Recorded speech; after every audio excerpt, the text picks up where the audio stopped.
12 for Florida is the third highest usage rate player in the league.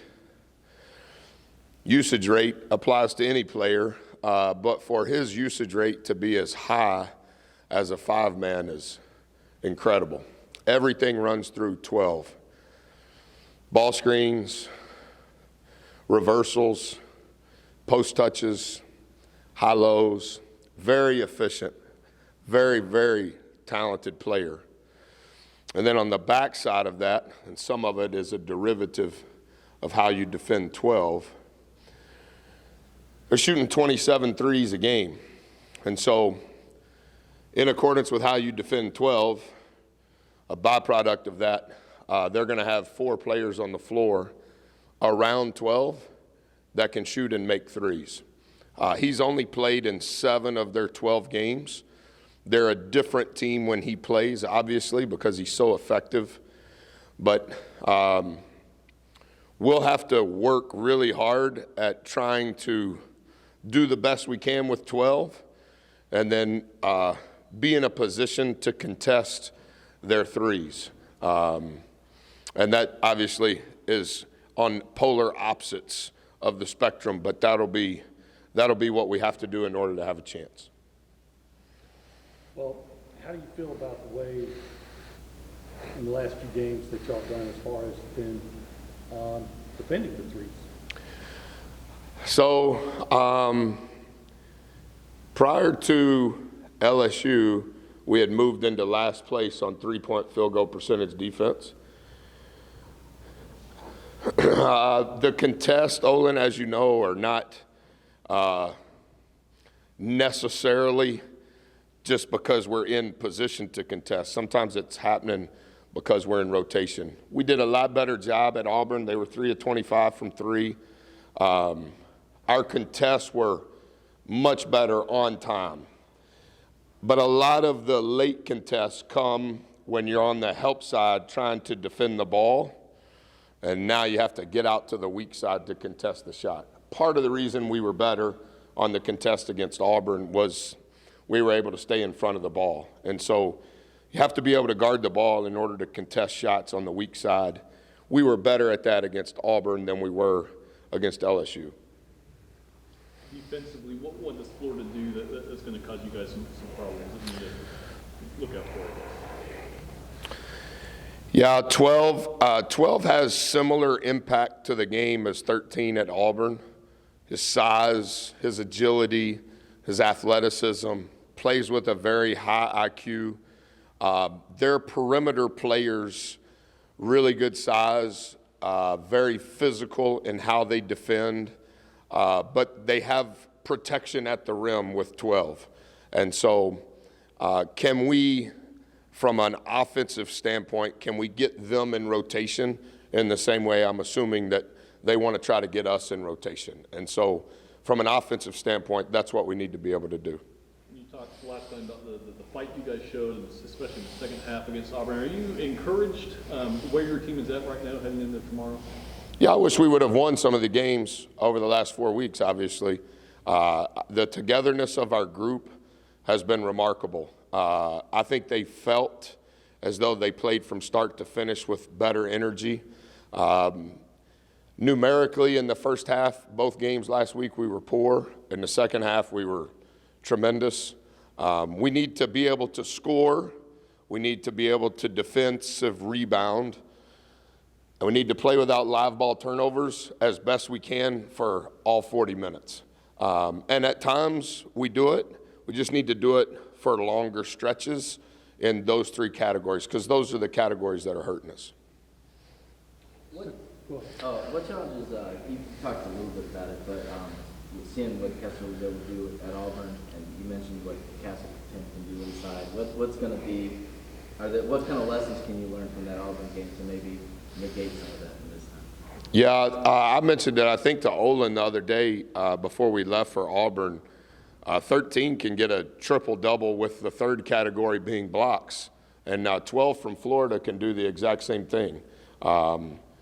He's going to get more touches actually offensively.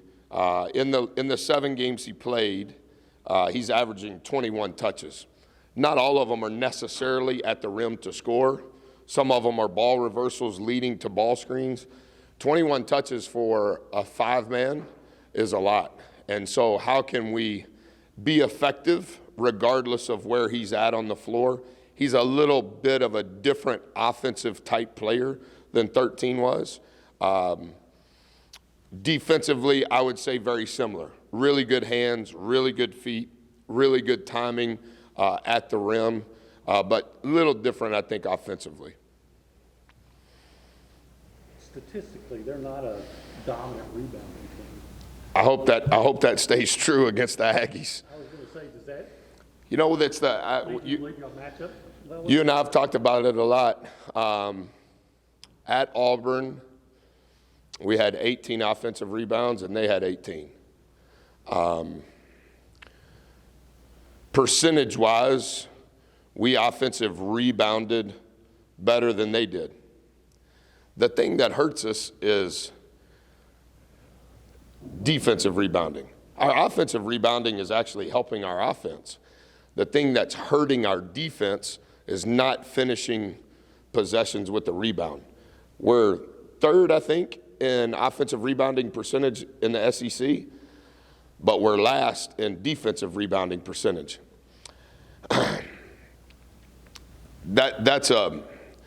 We're getting extra possessions because we're going to the offensive glass. I think it's 35% is what we're getting, but then we're giving up like 37%. So no matter who we play, we're not doing a good enough job on the defensive glass. Every scenario is a little different, Olin. When you play Auburn, 13's going to the offensive rebound every time. His sub is 44. He's going every time. 35 is going every time. And then they played 2 as the backup to 10. He's going every time. We did pretty good. They had 25 at Arkansas on Wednesday night. We did pretty good on 13. We did okay on 35 and 44, but two hurt us. Regardless of their numbers, it's the culmination of all of them. And so against Florida, they're going to send 2 every time, and sometimes depending upon the personnel grouping they have, they're going to send 3. If they send 3, we've got 5. And so we need our other 2. Normally it's our guards. We need our guards to be in that mix more often. Our guards had 9 defensive rebounds at Auburn. We need that number to be in the teens. And over the last 8 games, not all 8, but for sure the last 5, our guards have got to rebound more. In those 5 games, 2 of those 5 games, our guards have only rebounded 6. And that's not enough. When you are going against a guy, the 6'11" kid that you said could also be a triple-double type of Yep. and what happened to Auburn, do you feel like y'all have to shoot or make a lot of three-pointers to be able to win? You need to make more than 13%. We shot 81% from the free throw line. I think we made 1 less free throw than they did. That helps our numbers. I've mentioned this to you before, and it's kind of progressively gotten worse over the last 2 weeks. Against LSU, we got to our rim shots, that means in the charge circle, 48% of our possessions, we shot rim shots. That's really good. At Auburn, it was the same exact percentage. 48% of the time we got to the rim. Auburn, 13 blocked a lot of them. But percentage-wise, in both games last week, we got to the paint rim, 48%, and we converted 39%. And so that's what we're doing right now. We've been doing it over the last week and a half, where we're doing every type of finish with managers just knocking us around with pads. Henry, statistically speaking, Henry is a high field goal percentage shooter at the rim. That's where he scores most of his points. I think he was 3 of 10 at Auburn.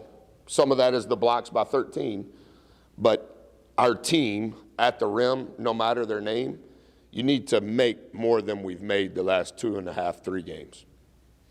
Anything else for Coach? What's going to be the key to get to the rim in this game, as you mentioned? I know they have a lot of length on the perimeter, and they kind of press with Castleton back there. What's going to kind of be the blueprint, you think, for trying to get those? Well,